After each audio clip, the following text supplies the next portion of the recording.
So ayan mga kabarya, nakikita na naman tayo ng isang maliit na barya mga kabarya. Yan nga, papakita ko sa inyo mga kabarya. Ayan. Ayan o.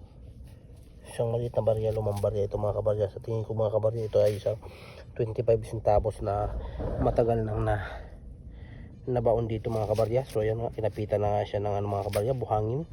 Medyo matigas na siyang tanggalin mga kabarya.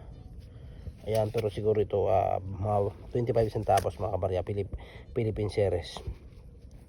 Sa tingin ko lang mga kabarya. Yan, kung nakikita nyo.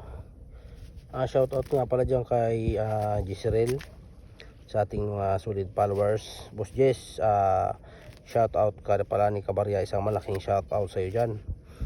Yan, thank you sa patuloy ng panonood sa ginagawang adventure ni kabarya. Yan.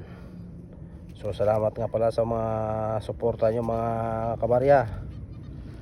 Magandang gabi sa inyong lahat. Narito na naman si kabarya sa isang beach front mga kabarya, dito sa El Nido part mga kabarya. Yan. Nandito tayo ngayon sa harap ng Las Cabañas mga kabarya. Sa mga nakakapanood nga pala dyan ng ating mga videos, mga adventure mga kabarya sa iba't ibang panig ng mundo, ayan, pasyal na kayo dito sa amin sa El Nido. Isang magandang tourist destination po ito mga kabarya.